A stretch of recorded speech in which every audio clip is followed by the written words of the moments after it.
is not the purpose of Paul breathing. So, go on down your toes. While you listen to me ramble on here. And just laugh at me. Oh, well, I'm just having coffee this morning. Just laugh. The purpose of that video was to somehow get you guys to relax about the way you're doing movements. Everybody is different. And do you have to know why you're different? No. The ego wants to know why. That's just going to create more stress in your life. Oh, now, is this compression or is this extension? Is this flexion or is this compression? Is this tightness, tension, or is this compression? You can spend the next 20 years wondering that. And if you think somebody outside yourself is going to give you that answer, you're barking up the wrong tree. Nobody is going to be able to tell you in all certainty. If you really want to know, I go to an x-ray technician. Go get your bones x-rayed if you really want to see it, and that's when you're going to be able to find it and rock yourself up. Because if it's tension or if it's compression, the tension is not going to go away. It's going to feel like compression until something gives, and it's not giving in your body. Something's got to let go in your mind. Something has to get let go. What does Don call that? He calls that patterning. Why am I saying like this? Because of the patterning of my 60 years of all the judgments, all the bliss, everything I've ever had in my life has created my body to be what it is right now. So I don't care how many butterflies I do. You know, when I start class, I'm like this. You know, and when I end class, often I'm down. But why? It wasn't because of how many stuff I did. It was something dropped. I shifted my consciousness. Consciousness is what shifts the tightness in your body. It is not how many of something you do. And why do I say that? Don't you sometimes do yoga every day, and one day you are as tight as hell, and the next day you are as loose as a goose? What was that? What was it? An accumulation of, oh, I've done 60 years of yoga? It doesn't accumulate like that. Maybe last night I had 3 pizzas. You know, I don't know. Maybe I had a fight with Don. Maybe I'm constipated today. Maybe I'm on my period. Who the hell knows why? Yesterday, oh man, I was just wonderful. Because we're a multi-dimensional being right here on this mat. We are not just bones, muscles. We are not that. That is the tip of the iceberg, you guys. So why is this question in yoga, who am I? The question in yoga is, who am I? Not is it compression or tension. The question is, who am I right now, and can I be my complete self right now in all honesty? So our trick is how to get honest with ourselves. And until we think we're in competition with ourselves or anybody else on the planet, we are not going to be honest with ourselves. Just see everybody naked here right now. You know, do whatever you have, whatever the trick you have to do to begin to realize we are all the fucking same. We have the same fears, we have the same, we're all the same, there's nowhere to go. There's no one to compete with, zero. So if there's no one to compete with, the ego says, oh, darn, I don't like that. I want to be special. Well, you can enjoy your miserable life trying to be special. And the paradox of it is that you're super special. And everybody is super special. That's the paradox. You walk this planet like you are the most unique in which you are on this planet. You are special. And simultaneously, everybody is special. That's a weird little tweak you have to create in your brain. Oh, if everybody's special, then I'm not special. That's the hallucination of the ego and the mind. So, feet on the mat and drop the hips. Drop your knees from left to right. Swing and going out. So the great service that Paul Greeley has proven to us, because he's a physical therapist even,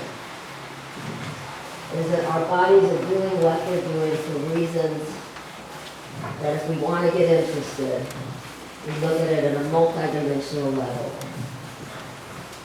And I love how Derek is doing this without his arms. So, here he's got the 60-year-old lady, and she's, loosey-goosey. She's just doing it the way, And he says, okay, I'm going to be with Amba, but I'm going to take care of myself. I want to make this, a little more guts and, use my body more. He's not going to, leave Amba's class because she's 60 and I don't do a thing in her class. No, he's going to make it his own practice. And that's what we do. We take what is, and we generate what we want and what we need. It's when you come into a squat. One knee forward, one knee back. One knee forward and one knee back. So if you think it's not a shift in consciousness that opens your body, you're not witnessing your life. And it's just that the hallucination is just so big that it's hard to witness your life and be as honest. Oh, I'm tight today because, I had 3 margaritas last night and blah, blah, blah, whatever. I really noticed this when I did the drug ecstasy. I don't recommend doing ecstasy. No, it's not what I'm saying. It's really horrible on your body. Back when I was doing it, I was in a relationship with a guy that was making it, and he made it super. Yeah.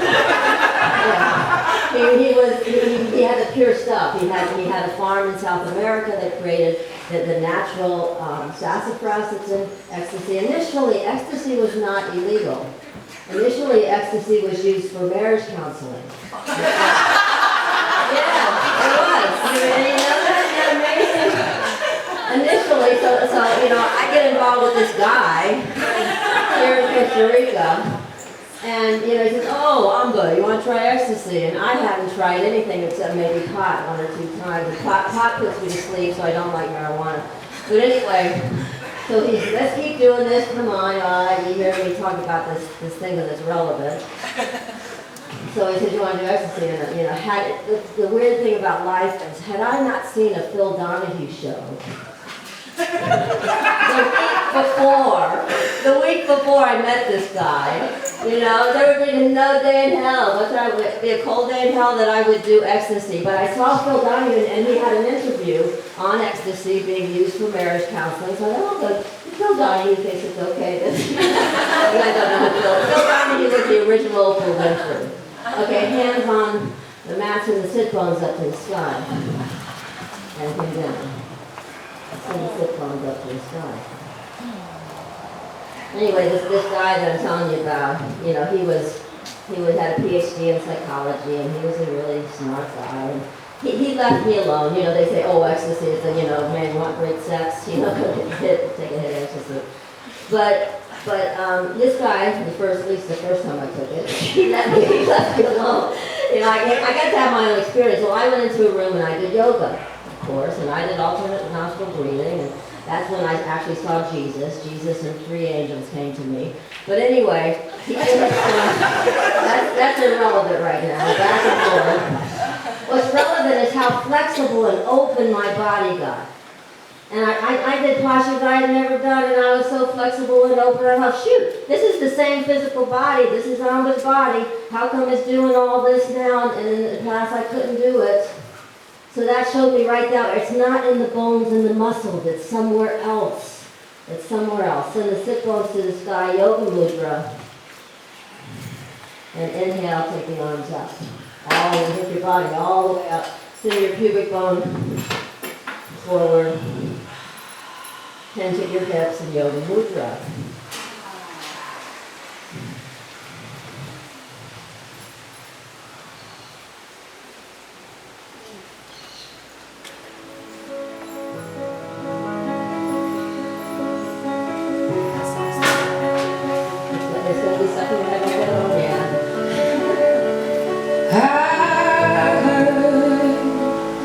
That you settle down, that you find